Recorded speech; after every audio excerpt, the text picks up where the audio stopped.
Bismillahirrahmanirrahim. Assalamualaikum warahmatullahi wabarakatuh. Assalamualaikum. Selamat sore teman-teman semuanya. Kami ucapkan selamat datang di kegiatan kelompok sharing, di mana kita nanti bakal bahas bareng nih apa sih itu seputar Open Run itu nanti kita bakal bahas bareng bersama di kegiatan kelompok sharing ini, di mana sharing ini kan nantinya teman-teman nanti bisa sharing memuat di fitur kolom chat ataupun langsung bisa mengaktifkan mikrofonnya. Tentu saya tidak sendirian di sini karena ada pembicara yang sangat luar biasa sekali dari Pak Arya Nugroho. Sebelumnya kita sapa dulu. Selamat sore Pak Arya. Ya, selamat sore teman-teman Netco. Ya, selamat sore Pak Arya. Mungkin langsung bisa dimulai saja untuk Pak Arya untuk mulai pematerian di Open Run tersebut. Oke, siap. Boleh di enable screen sharingnya? Bagaimana Pak? Boleh di enable screen sharingnya? Oke. Sebentar ya Pak ya. Minta tolong untuk teman-teman host juga. Oh, sudah. Bentar. Ya Pak. Oke. Bismillahirrahmanirrahim. Assalamualaikum warahmatullahi wabarakatuh. Waalaikumsalam. Alhamdulillah di sore yang cerah ini, insya Allah saya akan memberikan sharing session ya, bukan mengajari karena saya juga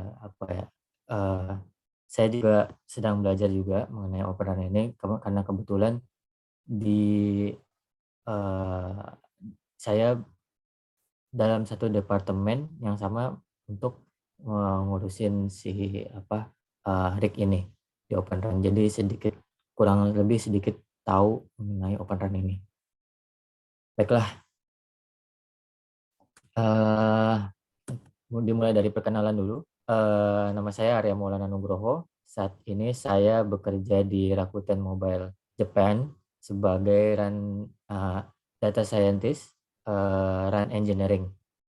Jadi kerjanya itu seputar memberikan insight tentang gimana network behavior yang terjadi di Rakuten Network,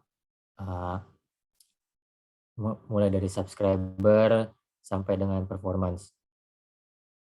Karir saya dimulai dari DT Engineer, terus kemudian RF Engineer untuk project SmartFriend CDMA FDO, kemudian pindah ke GDC Nokia Indonesia, di sana 2 tahun, sempat menjadi OSS juga di situ. Terus kemudian yang terakhir saya LTE Radio Optimization untuk SmartFriend project.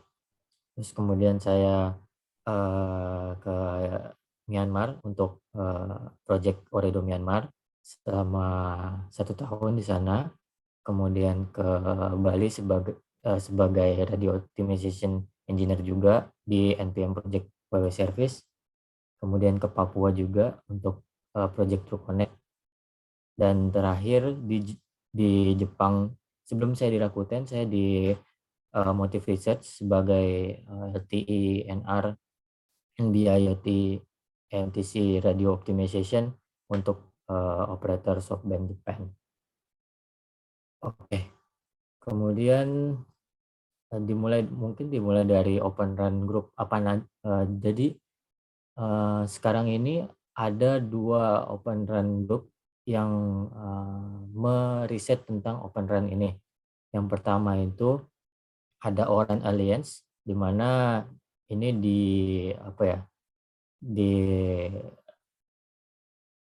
didirikan pada Februari 2018 oleh AT&T, China Mobile, Deutsche Telekom, NTT Docomo, dan Orange.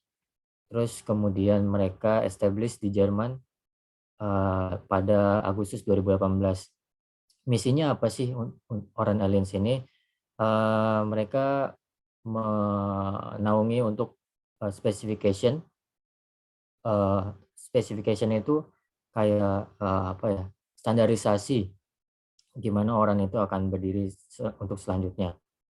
Tapi untuk kayak semacam message layer 3 message semacam itu masih menggunakan standarisasi 3GPP. Terus kemudian karena orang ini basic-nya adalah, software, itu software itu jadi dia juga menaungi software, community untuk mendevelop software sehingga bisa, kompatibel dengan RAN, di radio itu sendiri. Kemudian juga menaungi testing dan integration effort. Testing dan integration itu untuk, member-member ORAN Alliance ini, untuk bisa mentesting dan integrasi, ORAN implementation ke depannya, gitu. Kemudian ada juga Telkom Infra Project TIP ini yang eee, di dimulai oleh Facebook pada 2016, yang goalnya itu adalah gimana caranya untuk, di seluruh, eee, dunia ini bisa mengakses network dengan mudah dan cepat. Dia juga ada beberapa project groups, di sini ada Access Project, bisa lihat di sini, ada Crowdcell, Open Cellular, Open RAN 5G NR, vRAN Fronthaul, di microwave, non-terrestrial connectivity solution, open box microwave, open optical packet transport, dan juga ada core-nya juga mereka meriset itu juga, edge application developer sama end-to-end network slicing. Di Indonesia punya satu lab setahu saya itu ada di Bandung, untuk TIP Community Labs-nya. Oke, terus apa sih bedanya tradisional RAN dan ORAN? Pada dasarnya, Open RAN itu kuncinya adalah keterbukaan interface, dari, macam-macam vendor, radio unit itu supaya lebih kompatibel dengan software yang dipakai oleh, eee, semacam, BBU-nya. Nah, di sini kalau yang lama itu dia terintegrate. Jadi kalau misalnya vendor A harus BBU-nya vendor A juga. Jadi nggak bisa misalnya, RRU-nya itu, Ericsson, BBU-nya itu Huawei itu, nggak bisa gitu. Nah, sedangkan untuk di Open RAN itu akan membuat, RRU-nya dari berbagai macam, vendor itu bisa, klop gitu dengan software yang dipakai di operatornya. Jadi operator bisa memilih RRU mana yang lebih, bisa memilih RRU mana yang lebih murah dan lebih, reliable buat, digunakan di network operator itu sendiri. Jadi bisa milih gitu. Kenapa? Karena, eee eee, karena bisa, karena interface-nya open itu jadinya bisa memakai beberapa vendor. Nah, kemud di poin nomor 2 ini, ya yang tadi saya sebutkan kan, dia tuh, software defined technology, jadi, kemungkinan untuk open interface itu tinggi, jadi, RRU secara hardware itu bisa kompatibel dengan software yang dipakai di, operator itu sendiri. Nah, terus di Open RAN ini, eee, terpisah jadinya dari RRU, disaggregate. Jadi nodes-nya itu dipisah, RRU dengan, eee, di RRU ini nanti dipisah di distribute unit sama di control unit. Sedangkan kalau di tradisional itu dia, RRU-nya, sendiri, layer 1, layer 2, layer 3-nya itu ada sendiri juga di dalam satu area. Tapi kalau misalnya yang Open RAN ini, RRU-nya di suatu tempat, nanti, distribute unitnya ada di kota yang terdekat gitu. Jadi satelit gitu aja lah, semacam kayak gitu. Nanti, control unitnya ada di kota yang lebih besar lagi. Jadi, penggabungannya itu menggunakan kayak, optikal gitu, digabung ke DIU sama HSIU. Kemudian ini perbedaan berikutnya secara platform itu kalau tradisional run itu dia vendor lock. Yang tadi saya bilang vendor A di Arario-nya, kalau BBU-nya harus vendor A juga. Sedangkan kalau dia open run, jadi karena interface-nya open, jadi antara software dengan Arario-nya itu bisa kompatibel. Terus di traditional run ini dia embedded, dia proprietary interface, jadi ya udah kalau satu merek aja gitu. Kalau ini dia unbundled, jadi bisa melalui metode API ini jadi bisa diganti-ganti. Maksudnya disesuaikan dengan kondisi yang dimau oleh operator. Secara application dan network adaptability, dia di traditional run ini dia lebih fix. Secara control logic dan fix network resources-nya itu dia fix. Jadi apa yang ditawarkan oleh vendor dia fix, nggak bisa diapa-apain lagi. Kalau misalnya open run ini dia lebih programmable, tergantung operator ini maunya seperti apa. Nanti timnya itu, tim dari open run itu bisa mengkaji gimana supaya lebih sesuai dengan apa yang terjadi di real di lapangan gitu. Secara deployment itu tradisional run itu dalam satu area gitu. Kalau misalnya di area di desa A gitu, nah Arario sama BBU-nya dalam satu area itu.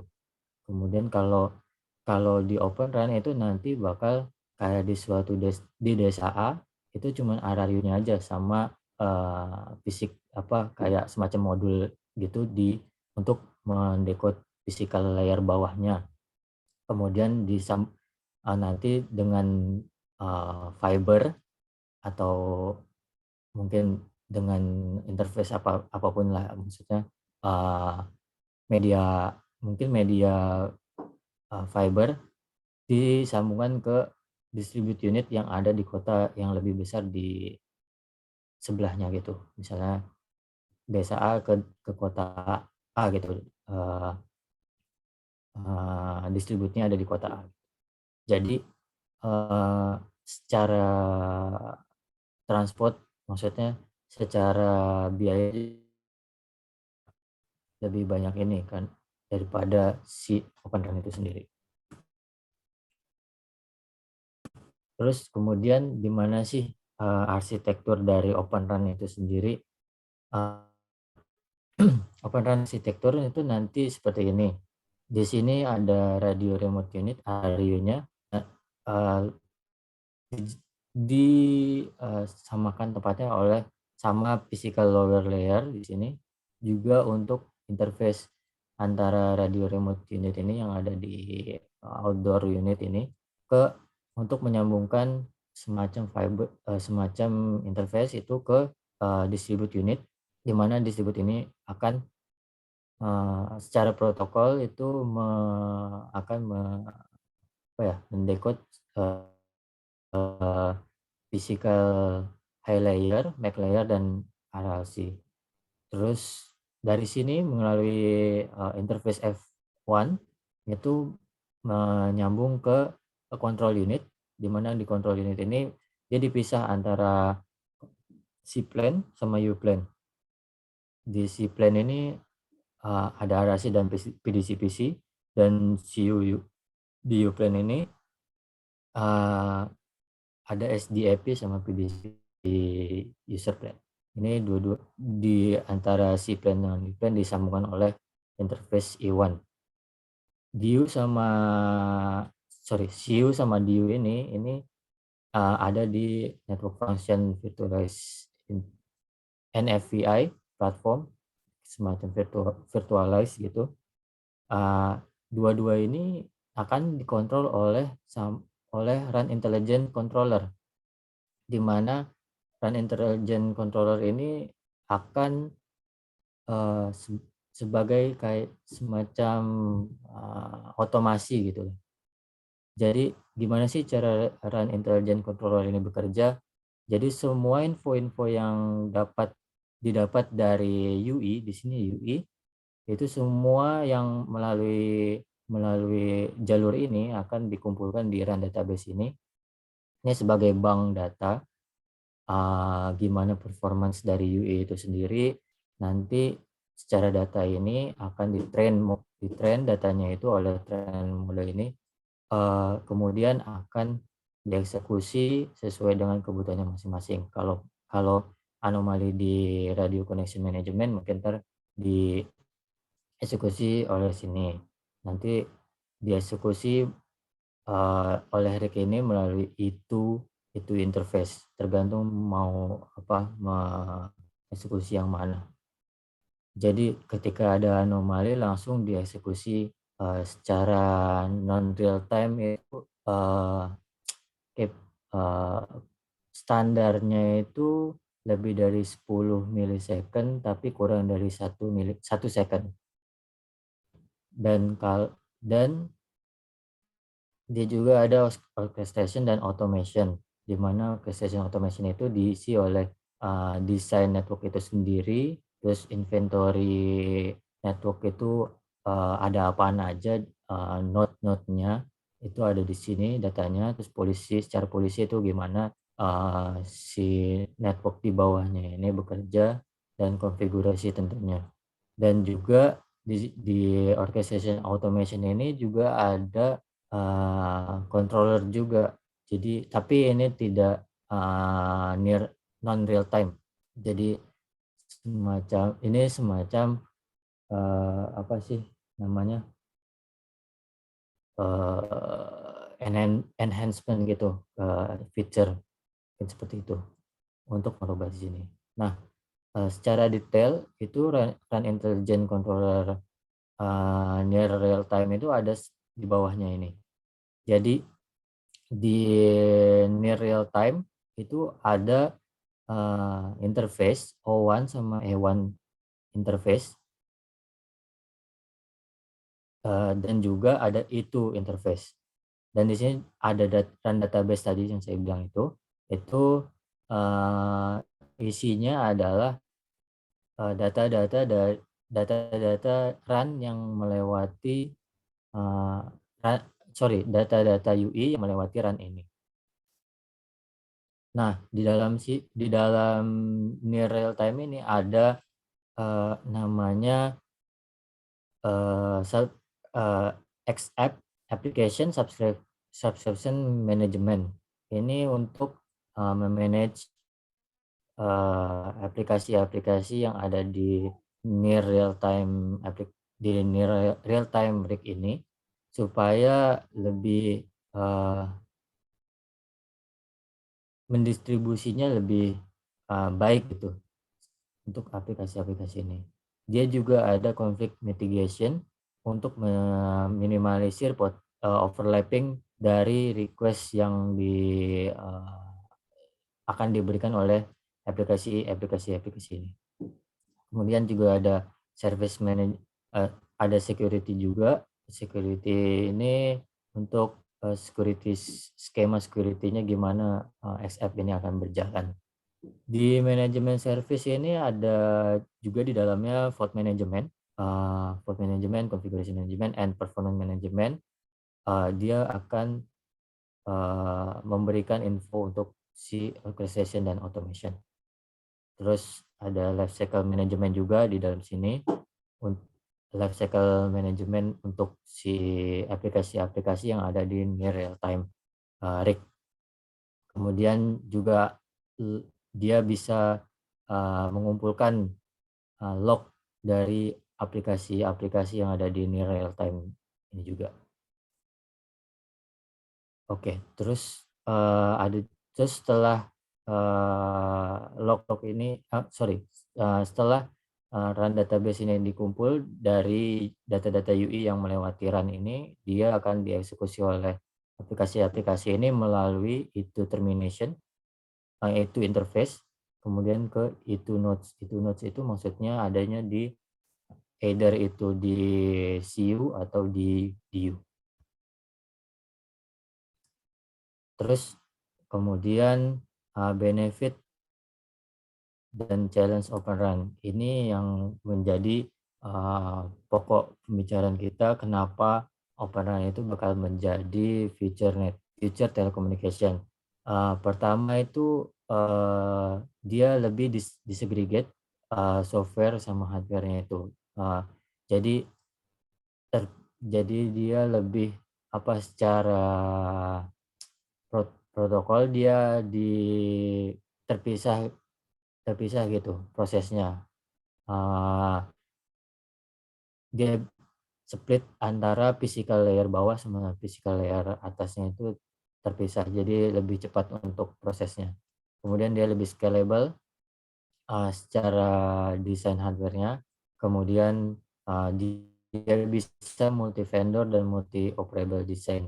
Dan tadi telah saya bilang itu, multi vendor itu secara RRU-nya bisa berbagai macam, vendor, yang penting bisa, kompatibel dengan software yang dipakai di NFVI-nya tadi itu, di CU atau di DU-nya.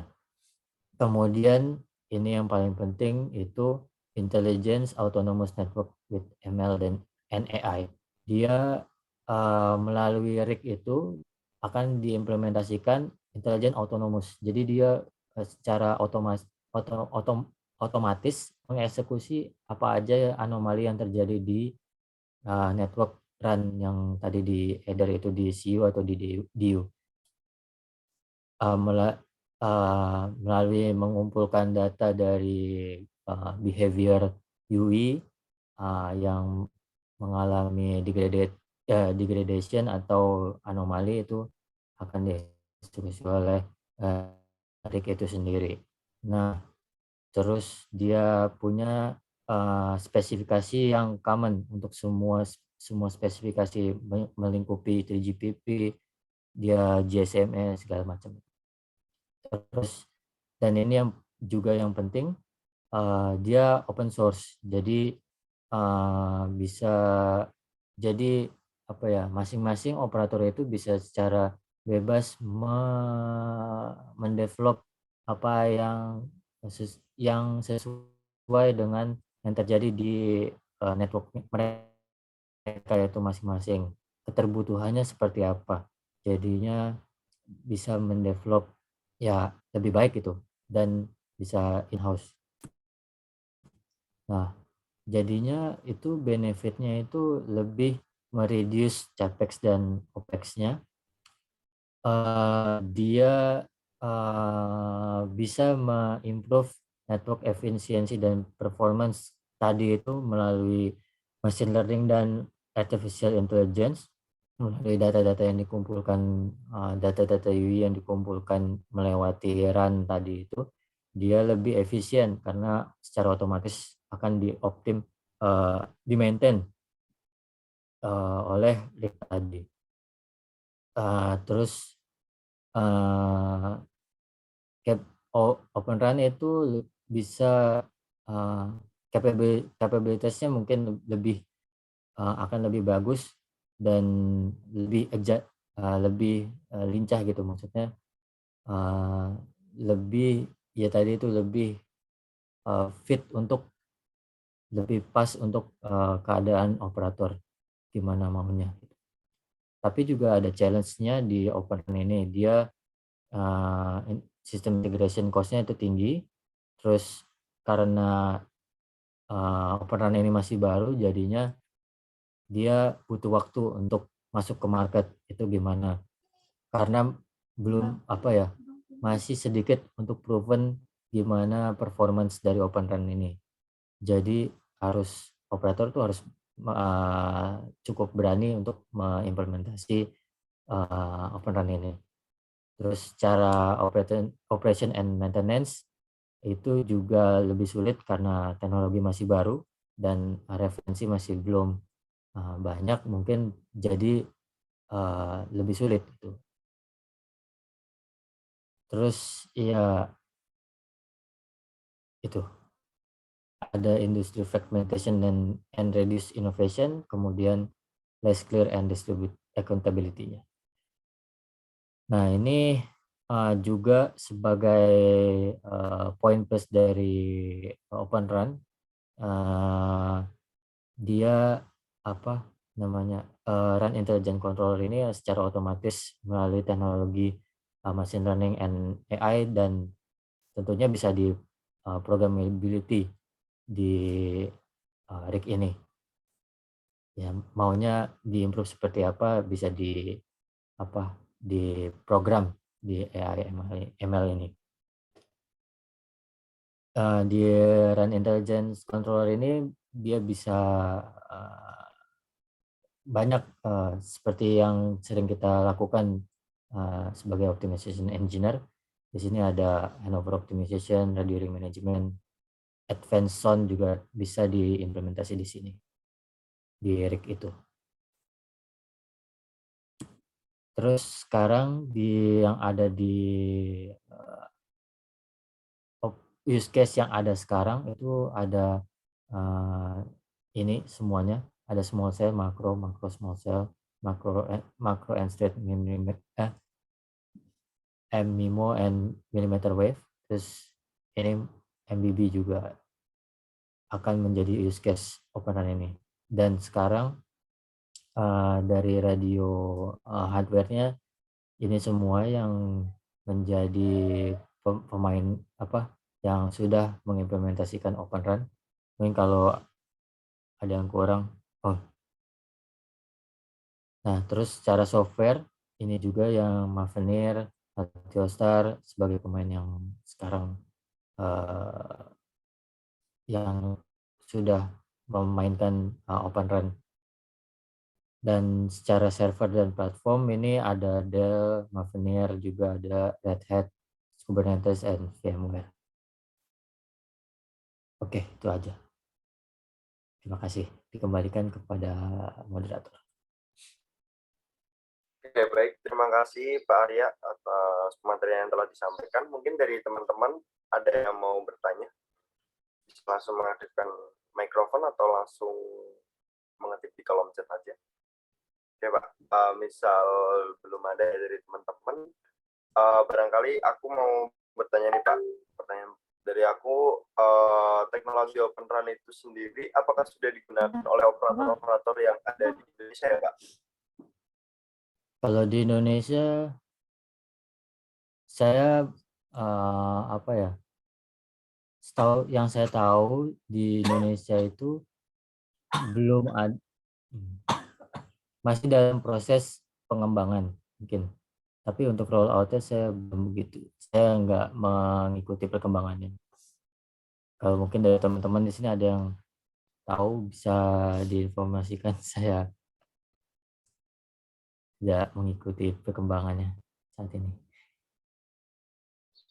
Wah, iya Pak. Soalnya sih kemarin juga sempat bingung ya Pak ya, apalagi yang disampaikan tadi ada beberapa hal yang mungkin saya kira itu sudah terpublish gitu di operator di Indonesia gitu Pak.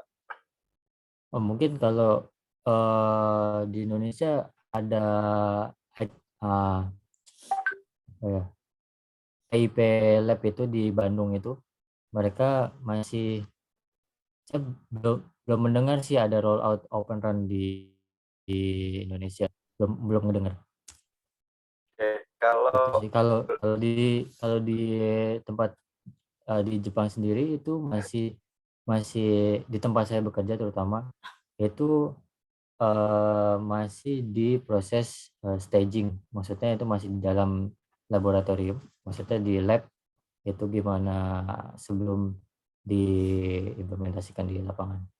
Jadi saat ini masih menggunakan VRAN, belum Open Run seutuhnya. Ya. baik, terima kasih Pak. Untuk teman-teman, barangkali ada yang mau ditanyakan, langsung bisa mengaktifkan mikrofonnya ya. Tadi sudah dijelaskan juga oleh Pak Arya ya bagaimana siklus perkembangan teknologi Open Run di tempat beliau bekerja juga di Jepang dan di Indonesia. Oke, ada yang mau bertanya teman-teman sebelumnya?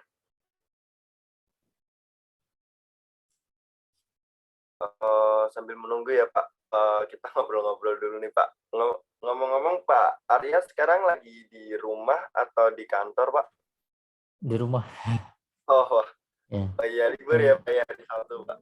Iya, ini lagi libur di hari Sabtu. Kebetulan ya di sini juga hujan, jadinya di rumah aja, nggak kemana-mana. Iya sih Pak. Di sini juga di Indonesia juga lagi musim hujan juga Pak. Kadang-kadang juga hujan, kadang-kadang juga panas juga. Kalau di Jepang berarti ini ya Pak, WFH atau WFO Pak kalau boleh tahu? Kalau kami di sini sudah mulai WFO, cuma dari beberapa apa namanya dari HR-nya itu udah membolehkan beberapa orang untuk WFH. Ada beberapa syaratnya gitu. Oh, gitu. Oke Pak, terima kasih. Ini ada satu teman ya yang ada resen, ini ada Kak Aisyah Novitri. Silakan untuk Kak Aisyah langsung bisa disampaikan pertanyaannya. Oke, terima kasih Mas Lutfi. Terima kasih juga untuk Pak Arya. Mohon maaf saya tidak on cam dulu karena nggak kondusif ya karena ada anak kecil. Saya ingin menanyakan tadi terkait dari yang penjelasan Pak Arya mengenai terkait yang apa sih namanya tadi perangkat ya antara RRU sama DBU ya yang bisa dipisahkan ya, benar nggak ya tadi ya? Maksudnya tidak terintegrasi dalam kalau misalnya tradisional run itu satu layer 1 sampai layer atas itu bisa dalam di apa namanya di run ya. Tapi kalau di open run kan bagian view-nya ya itu tidak harus dekat sama run-nya gitu ya. Maksudnya bisa di kotanya gitu kan. Maksudnya saya masih belum terbayang dari sisi situnya. Untuk di kotanya berarti apakah view-nya ya itu bisa untuk mengontrol beberapa run atau juga hanya satu run saja terkesan gitu apa bagaimana ya? Gitu. Kira-kira paham nggak ya Pak pertanyaan saya? Oh, jadi itu kalau ya yang saya paham. Jadi untuk sekarang di Rakuten itu sendiri untuk view-nya itu dia bisa bisa mencakup 12 sektor. Ada 4 RIU, 12 sektor. Kalau di Rakuten sendiri itu secara konfigurasi di videonya, saya ralat, di U-nya itu sendiri itu bisa mengakomodir 2 RIU dan 3 sektor gitu. Jadi bisa multi RIU. Oh begitu. Berarti Ah, kalau yang tradisional kan sebelumnya tidak seperti itu ya Pak ya? Oh gitu ya, ya. Oh oke. Terima kasih. Mungkin jadi sedikit ada lebih bayangan gitu ya Pak. iya, Terkait kan ini sesuai topiknya yang open run sebagai feature. apa ya untuk teknologi challenge Ya. ke depannya gitu kan. Sebenarnya kan mungkin juga di sini termasuk saya mungkin masih saya belum nggak terlalu muda sih mungkin yang mungkin ada di sini yang masih mahasiswa atau mungkin yang baru lulus gitu ya. Kira-kira apa yang perlu dipersiapkan ya Pak ya? Soalnya kan apa namanya? Karena di Indonesia kan masih belum ya, masih sedang dalam riset ya Pak, masih Ya. dalam proses. Nah, sebenarnya kalau dari segi anak muda nih gitu ya, kita sebagai yang muda-muda ini yang baru lulus gitu kan, yang fresh graduate atau yang belum lulus gitu kan, tapi kuliahnya sudah tepat di bidang telco gitu, apa sih Pak yang perlu disiapkan gitu? Terima Oh, kasih Pak. terima kasih. Jadi untuk apa yang disiapkan itu untuk open run ini, kalau dari sudut pandang saya yang terbiasa di dalam departemen yang saya kerja itu di departemen yang mau mendevelop logical buat AI sama machine learning di RIG itu sendiri. Jadi dari sudut pandang saya yang dibutuhkan itu kayak pengetahuan tentang selain dari telekomunikasinya itu sendiri, kita juga kayaknya akan lebih baik kalau misal kita juga mengetahui pemrograman, karena jadinya kita bisa mengimplementasi logical apa yang dari radio optimization ini, logical seperti apa yang mau kita transform ke dalam kode-kode atau script yang bisa dieksekusi di RIG itu sendiri. Kemudian juga sebenarnya di Open Run itu ada sekitar 9 work group. Di 9 work group itu ada masing-masing scope of work-nya. Di situ juga mungkin bisa dilihat kira-kira saya tertarik di yang mana nih untuk lebih tahu gitu. Work group 1 sampai 9 itu work group 1 ada secara arsitektur, mempelajari gimana secara arsitekturnya seperti apa, terus ya masing-masing mungkin bisa dibuka juga di websitenya Open Run, itu ntar di situ ada dijelaskan mengenai work groupnya itu sendiri. Tapi yang saya amati saat ini, selain dari telkonya itu ilmu telekomunikasinya itu sendiri, mungkin kita harus banyak tahu juga tentang teknologi-teknologi di IT itu juga.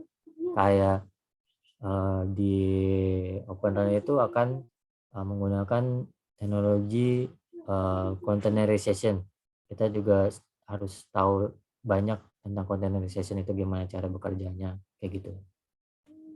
Yang saya pahami saat ini, karena kebetulan saya bekerja di departemen yang mendevelop RIG itu sendiri untuk Rakuten. Tapi saya nggak terjun langsung di situ, saya di section yang lain, tapi dalam satu departemen. Itu Pak.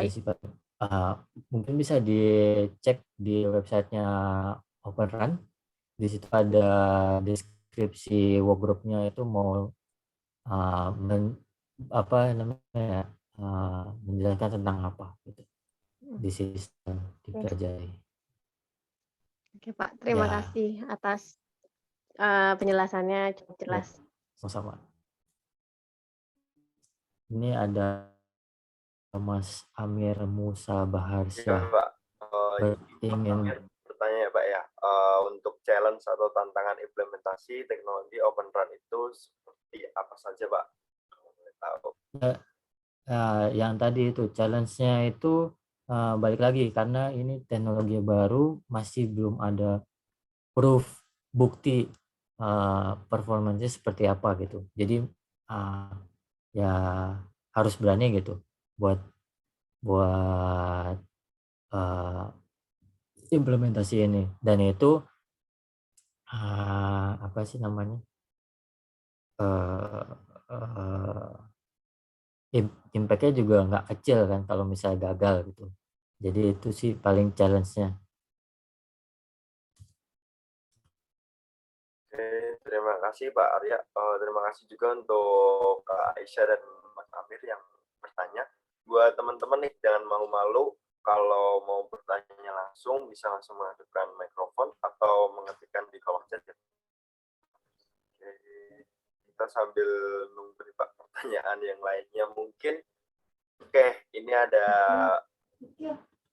pertanyaan lagi nih Kak, dari Kak Rana. Mungkin Kak Rana bisa langsung menghidupkan mikrofonnya. Ya, selamat siang Pak Arya. Ya, selamat siang. Ya, jadi kalau si Open Run ini kan lagi dikembangkan ya, lagi di riset juga. Tapi ada kayak targetnya gitu nggak sih, rencananya kapan mau diimplementasikan gitu? Kayak target Eh, tahunnya kayak 5G kan udah ditargetkan 2020. Kalau Open RAN sendiri ada targetnya gitu nggak sih, Pak?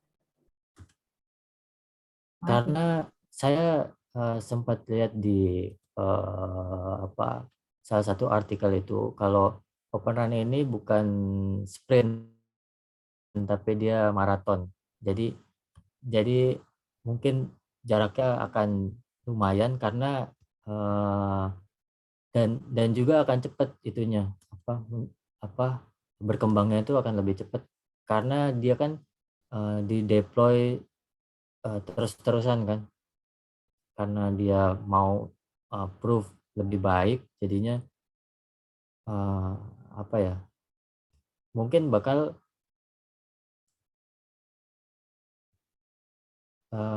ya mungkin akan nggak lama lagi bakal akan eh, secara target tanggal atau tahun itu saya belum pernah melihat itu targetnya kapan tapi yang saya tahu kalau misalnya di tempat saya itu mereka itu eh, kami itu cepet mau cepat juga untuk mentransform ke Open Run itu karena secara operasional cost itu juga lebih rendah kan itu sih paling. Oke, Pak. Makasih. Oke, terima kasih Kak Rana yang sudah bertanya. Mungkin nih teman-teman yang lainnya ada yang mau ditanyain nggak nih teman-teman? Kayak itu materi yang udah disampaikan Pak Arya, kita udah diskusi tentang implementasi, perkembangan Open Run. Oh ya Pak, saya mau bertanya nih Pak, kira-kira kalau perkembangan Open Run sendiri itu misal di Jepang dan di Indonesia itu bakal ada perbedaan atau tetap sama Pak untuk perkembangan teknologi Open Run-nya sendiri Pak? Kalau saya lihat itu karena tadi itu ada grup-grup besar kan untuk yang open run itu mungkin akan sama karena masing-masing grup itu bekerja sesuai dengan skopnya kemudian mereka akan kolaborasi skop-skopnya itu kan nanti dikumpulin kolaborasi sehingga membuat si open run itu lebih mature lagi gitu jadi kemungkinan akan sama. Oh, keren, keren ya Pak ya. Kalau misal nanti Indonesia diterapkan di operator-operator kalau udah menggunakan Open Run ya Pak ya. Seharusnya sih bagus karena Iya, kalau dan menurut saya lebih cocok juga untuk di Indonesia karena bisa lebih menjangkau daerah-daerah yang eh, terpencil gitu dan secara apa cost juga mungkin lebih rendah karena tadi itu yang perangkat-perangkat besarnya itu ditaruh di centralized area aja gitu nanti ke radio unitnya hanya apa namanya hanya interface aja gitu sama radio unit aja perangkat kecil gitu kalau di Rakuten ini sendiri ya cuman antenanya terus di belakangnya juga ada modul seperti itu aja terus udah nggak ada kotak besar lagi di bawahnya kita di tiang-tiang apa lampu jalan itu dipasang untuk perangkatnya Rakuten itu. oke, Sebenarnya terima kasih. sebenarnya di Rakuten ini awalnya sih virtual run yang masih pakai satu apa ya namanya merek gitu ya, maksudnya satu vendor ya. Tapi untuk kedepannya kan akan berubah. Tapi secara eh, ide itu open run itu dari virtual run itu. Jadi meminimalisir untuk eh, apa untuk eh, pembangunan antena barunya kayak gitu. Oke, terima kasih Pak. Wah, jawabannya Pak Arya keren banget ya teman-teman ya. Ini ada pertanyaan nih Pak dari teman nih Pak. Ada Mas Krisna, ini ada Ya, izin bertanya Pak mengenai hubungan antara pemanfaatan SDN pada orang, jenisnya itu bagaimana ya deployment-nya dan manfaatnya apa kalau SDN dipakai. Seperti itu Pak. Kalau SDN dipakai itu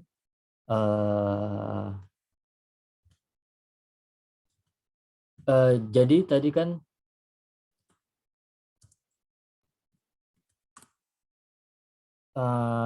software defined network ya, itu SDN.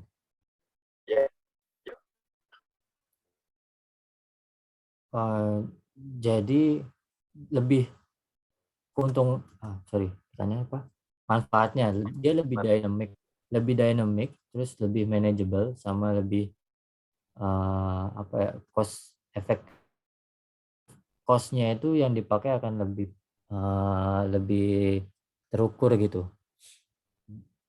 Iya, tadi itu karena berupa software, jadi dalam satu server aja itu bisa berbagai distribute unit gitu lah, mungkin seperti itu, atau CU. oke. Terima kasih Mas Krisna yang udah bertanya tadi ya. Mungkin ini Pak, kalau boleh tahu tadi kan dari jawaban Pak Arya mengenai dari vendor-vendor ya Pak ya, yang melibatkan banyak vendor. Tanya lagi nih Pak, kalau untuk segi security-nya bagaimana Pak di Open RAN tersebut? Kan nanti melibatkan di banyaknya vendor-vendor tadi Pak. Kalau secara security kan kenapa ada grup-grup itu? Karena grup-grup itu mereka membuat juga standarisasinya seperti apa, dan juga sebelum di roll out pasti masuk ke testing dulu. Sebelum roll out tuh testing. Kalau misalnya testing itu ada kayak vulnerability-nya seperti apa, security-nya kayak nggak aman gitu ya, berarti nanti masuk lagi ke apa namanya maksudnya sebelum ya di develop lagi seperti apa supaya secara security itu lebih aman gitu ya, karena grup-grup tadi itu jadi ada standarisasi keamanan yang lebih baik itu untuk apa ya lebih secure lah untuk penggunaan multi vendornya itu tadi sendiri. Oke.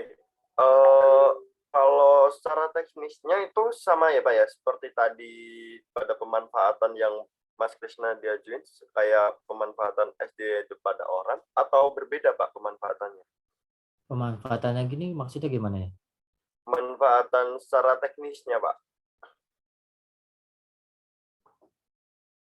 Pemanfaatan secara teknis.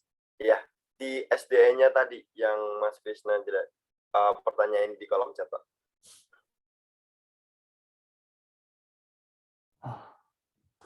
Saya kurang paham pertanyaannya. Kan tadi kan ini Pak, ada sangkut pautnya tidak Pak antara pertanyaannya tadi yang Ya, pemanfaatan pada orang ya dengan tadi yang security-nya tadi Pak. Oh, itu jadi maksudnya multi vendor itu SDN-nya itu kan apa ya istilahnya, softwarenya itu sendiri ada yang developernya itu, misalnya di Rakuten nih ya, software defined-nya itu by Rakuten gitu, punya Rakuten sendiri. Terus ada RRU sama yang tadi low layer itu berbagai vendor gitu, tergantung dia apa namanya, tergantung dia penawarannya seperti apa gitu. Jadi si vendor-vendor ini juga bukan di dalam grup Open RAN group itu sendiri itu saling meriset supaya secara security juga aman gitu untuk masuk, karena itu kan nanti berhubungan sama kondisi di dalam radio network itu sendiri kan. Harusnya sih kalau sudah terstandarisasi harusnya sudah aman. Makanya butuh standarisasi. Oke, terima kasih Pak Arya. Mungkin dari teman-teman ada yang mau ditanyakan lagi nih? Barangkali ada yang masih ingin bertanya lebih lanjut. Oke, ke Pak Arya. Saya nanya dong, Kak. Ya, boleh Kak langsung. Ya, ini kan kalau dilihat, saya baca-baca ya, kayaknya Open RAN ini trennya kan kayaknya ke cloud sama virtualization ya. Yes, betul. Terus tadi juga misalnya dalam pemahaman saya, misalnya berarti kan ada kemungkinan misalnya hardware-nya dari vendor yang lain, software dari vendor yang lain. Ya. Nah itu kalau selama ini yang udah ini gitu, challenge untuk kayak compatibility antara hardware dan software-nya itu gimana ya? Misalnya apakah banyak penyesuaian atau gimana gitu. Kalau Soalnya kalau selama ini kan kalau misalnya hardware-nya Ericsson, software-nya Ericsson juga gitu. Sedangkan ini kan ininya gitu kan. Soalnya kalau saya lihat dari yang salah satu perkembangannya agak lambat itu kayak yang cloud-nya di OSS-nya atau di Ericsson itu karena adalah yang multi vendor itu gitu. Karena compatibility dari antara hardware sama software-nya. Nah, untuk Open RAN ini sendiri gimana misalnya strateginya gitu. Kalau iya, balik lagi tadi itu kalau strateginya ya kami lebih sering untuk komunikasi dengan vendornya itu supaya lebih cepat. Mereka juga pasti kan akan mengadakan riset lagi gimana supaya lebih kompatibel dengan sistem yang ada di Open RAN itu sendiri kan. Jadi ya itu termasuk challenge sebenarnya, karena untuk membuat interface itu lebih klop dengan sistem itu butuh ini juga riset yang lebih banyak gitu. Kalau sejauh ini sih di network kami juga itu masih ada beberapa vendor yang belum terintegrasi. Maksudnya kami belum bisa mendapatkan flow flow data yang diambil dari user itu melalui vendor itu masih ada salah satunya. Dan sampai sekarang mereka masih masuk dia ke lab lagi, riset lagi itu, terus trial lagi di lab itu bagaimana, ternyata masih belum, sampai sekarang masih ada yang seperti itu. Ya, paling strateginya ya kolaborasi yang lebih baik lagi gitu, kalau menurut saya sih gitu. Terus kalau ini Kak, misalnya kalau misalnya ada problem nih untuk troubleshooting-nya gitu ya, kan kadang sering gitu, oh ini masalahnya apakah di konfigurasi di ininya gitu, di radionya, apa karena compatibility isunya, atau karena emang hardware-nya ada yang misalnya katakanlah ada yang kurang support, misalnya partnya atau apanya gitu. Nah itu biasanya gimana ya kalau misalnya kita kan bingung tuh, ini mesti responsibility siapa gitu, ibaratnya mungkin cara pengecekan yang misalnya mungkin valid atau gimana gitu untuk troubleshooting gitu. Kalau troubleshooting-nya, Kalau misalnya katakanlah sudah nge-build up nih misalnya satu area misalnya dengan Open RAN ini, terus ternyata ada problem atau apa tidak berjalan smooth dengan expectation gitu. Nah, berarti kan ada yang mesti kita cek apakah dari sisi desainnya atau apanya gitu. Nah, ini berarti ya katakanlah kalau mau troubleshooting gitu atau mau misalnya mau nge-track misalnya ininya gitu dari A sampai Z-nya gitu, kira-kira isunya apakah di hardware-nya atau di software-nya, berarti gimana ya? Oh gitu, maksudnya gitu. Iya. Kalau jadi selama ini sebelum kita roll out ke production itu maksudnya ke yang luar sebelum keluar ke publik itu sebelum keluar ke publik kita harus wajib untuk certified di dalam lab dulu. Oke, Di dalam lab itu udah ada harus tesnya ya. ada intinya. tesnya dulu. Kalau Oke. misalnya belum certified nggak akan keluar ke production. Tapi untuk case yang tadi itu yang saya bilang masih ada yang kita belum bisa ambil itu, secara performance dia bisa, tapi kita belum bisa men-trace, belum ada software tracing yang kita nggak bisa masuk ke vendor itu. Tapi secara OSS pada lingkup besarnya OSS itu mereka teridentify gitu, sel ini performance-nya seperti apa itu bisa. Tapi kalau secara user tracing mereka nggak bisa, itu maksud saya. Jadi nggak, kemungkinan untuk terjadi problem seperti itu akan lebih kecil gitu. Kayak misalnya ini mau roll out mau apa on air di area mana gitu, terus ternyata pas udah sampai sana nggak bisa gitu, nggak mungkin, karena mereka sebelum roll out, sebelum nyalain on airin itu dia harus certified dulu di dalam lab apakah bekerja sebagaimana mestinya, terus cara checklist semuanya bagus, bisa on air di production atau enggak, baru bisa di production kayak gitu sih. Kalau ya, kalau kayak tadi itu kan berarti major ya, major harusnya udah kelihatan di lab sih. Kalau misalnya yang minor-minor kayak contohnya kalau di yang missing biasanya itu kalau lab kan dia nggak bisa nge-generate data real user sebesar besarnya gitu kan. Misalnya 4 juta subscriber gitu kan agak sulit untuk nge-generate itu. Jadi paling performance yang kayak begitu aja yang miss untuk dites. Tapi kalau selama ini kalau miss sekecil apapun ya kita kena blame juga sih. Maksudnya kami kena Ya, omel juga sih. kalau Jepang iya sih, human mistake itu Nah, hampir zero tolerance. jadi kalau yang tadi case-nya Mas Ramos ini tanya itu apakah kemungkinan bisa begitu atau enggak, saya pikir nggak akan terjadi seperti itu karena kita harus lab certified dulu sebelum masuk ke production.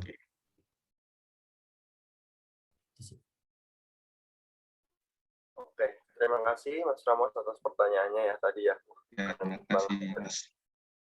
Ya, untuk teman-teman yang lainnya silakan, barangkali kita masih ada waktu nih teman-teman. Barangkali ada yang mau ditanyain, bisa langsung mengaktifkan mikrofonnya atau bisa mengaktifkan fitur raise-nya juga, tidak apa-apa. Nanti kita langsung sambungkan ke Pak Arya. Nah, itu teman.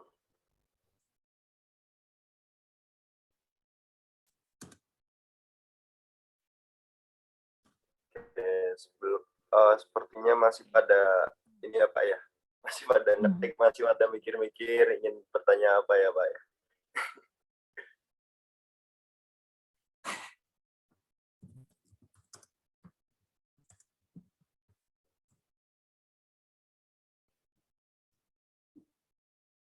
Ini sampai jam berapa ya kira-kira ya?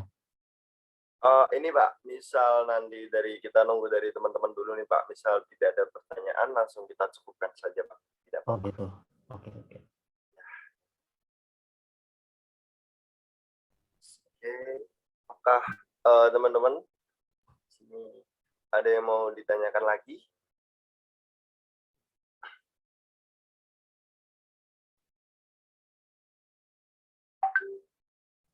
Jadi intinya sih kalau dari saya kalau teman-teman yang masih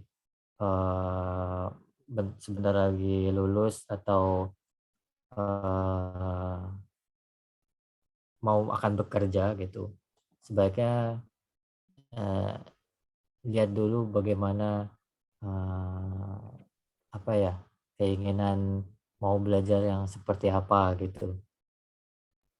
Apa kita bisa belajar secara sebenarnya ke depannya itu yang saya lihat di perspektif saya itu akan ada kayak apa merge gitu. Dia akan merge antara telekomunikasi sama si IT itu sendiri. Jadi nggak menutup kemungkinan orang-orang telekomunikasi akan belajar IT gitu juga. Dan yang paling penting sih mungkin harus sedikit lebih banyak tahu tentang bahasa coding itu, entah itu SQL atau Python atau apa atau C+ atau apa gitu.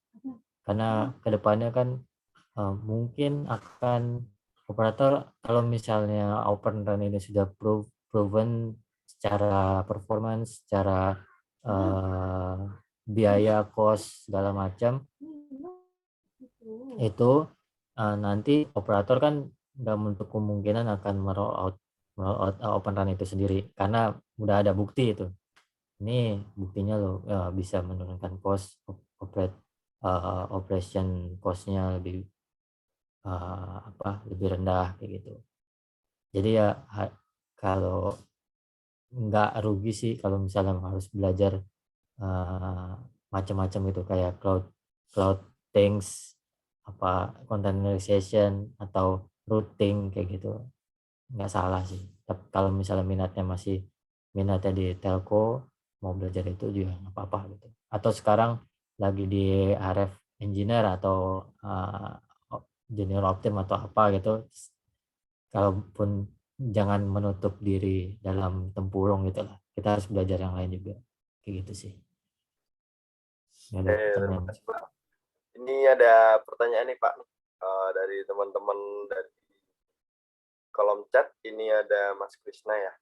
Izin bertanya Pak, di telco industri saat ini itu untuk kemampuan cloud computing-nya itu kira-kira seperti apa ya Pak? Dan itu penting nggak sih Pak? Sama kira-kira use case apa saja yang digunakan di telco industri yang memerlukan cloud computing tersebut Pak? Oke, cloud computing itu penting untuk tahu, untuk belajar itu juga perlu menurut saya. Jadi kayak misalnya di cloud computing itu mereka kita nggak tahu gimana cara mereka data transmisi ke blok mana gitu maksudnya gitu. Dia hanya nyebutin kayak misalnya interface apa gitu. Kita perlu tahu kayak begitu cloud computing. Nah, terus use case-nya use case-nya cloud computing mungkin kayak banyak sih sekarang telco industri yang memerlukan cloud computing. Kalau cloud computing telco industri mungkin saat ini ya paling kayak kalau ya Open Run ini mungkin sebagai cloud computing sih. Di Open Sama Run ya? kalau Iya. sorry. Open Run bisa ya Pak ya untuk cloud computing ini sendiri ya Pak? Ya iya basicnya kan karena software defined ya otomatis ya di cloud kan. Kecuali yang bagian radio unitnya itu kemungkinan akan bukan kemungkinan saat ini masih dalam bentuk hardware. Mungkin kedepannya lagi dalam proses riset, saya tadi sempat baca itu untuk di cloudifikasi juga di radio unitnya itu. Paling kalau misalnya cloud computing itu ya kayak perbankan juga sekarang pakai cloud computing kan. Jadi kalaupun belajar cloud computing semua big data mungkin ditaruhnya akan di cloud sekarang kan. Trennya seperti itu.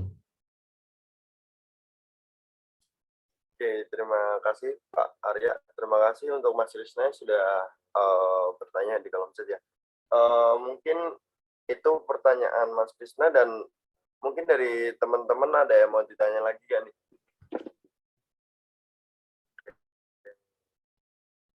Kalau misal belum ada ya, nanti bisa langsung ditanyakan lebih lanjut ke Pak Arya, atau bisa langsung nanti kontak aja di official sosial media kami ya, di Instagram netco.id. Dan mungkin itu saja sih Pak, mungkin bisa ditutup dari Pak Arya, nanti habis itu kita dokumentasi bareng-bareng. Oke. Sebagai penutupnya, kayaknya tadi saya sebelum pertanyaan terakhir itu sudah ngasih statement kayaknya ya. Kalau misalnya Kak sudah kasih closing statement itu, kalau misalnya memang teman-teman yang masih mau belajar mungkin bisa mengakses website grup-grup forum tadi itu, atau kita juga punya teman-teman di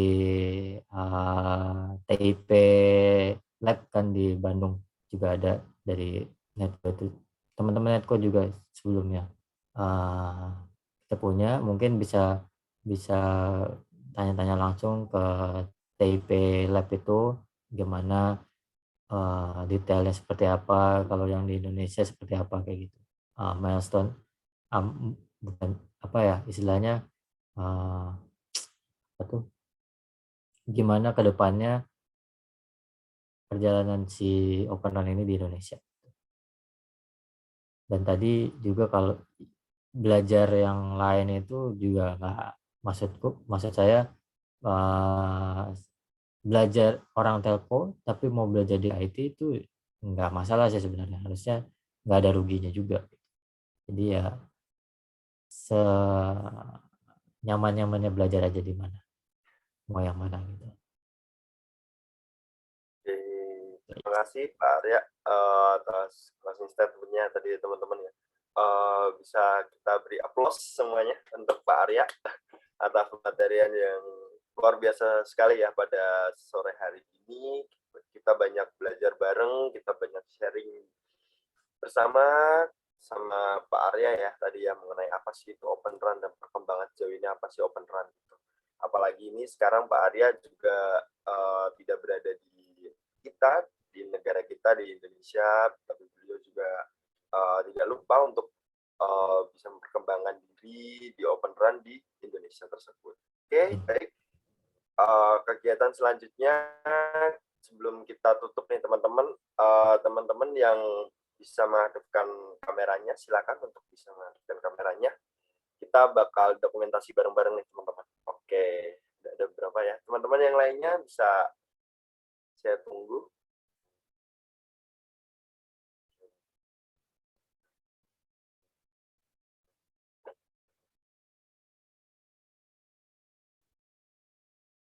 Oke, kita tunggu 1 menit lagi ya buat teman-teman yang barangkali mempersiapkan, barangkali yang belum pakai jilbab, belum pakai kerudung, belum disisir rambutnya.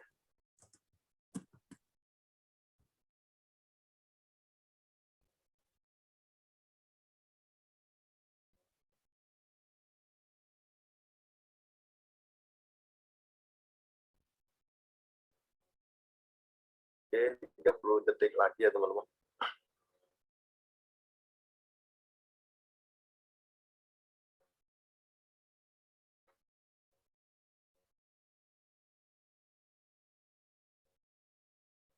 Oke, kita langsung dokumentasi aja ya teman-teman. Saya pimpin dalam hitungan ketiga, nanti teman-teman bisa ya senyum lebar boleh, gaya bebas juga boleh ya teman-teman ya. Oke, saya pandu, saya mulai ya teman-teman. 1, 2, 3. Oke, sekali lagi. 1, 2, 3. Oke, gaya bebas ya teman-teman. Boleh. Gaya bebas boleh teman-teman. Oke, 1, 2, 3. Oke, terima kasih. kasih buat teman-teman yang sudah hadir pada sore hari ini, yang telah meluangkan waktunya. Kita banyak belajar, sharing-sharing banyak ya teman-teman di sini. Alhamdulillah, semoga ilmu yang diberikan Pak Arya kepada kita semua semoga bisa bermanfaat untuk kita semuanya. Amin. Mungkin untuk kegiatan pada sore hari ini saya tutup.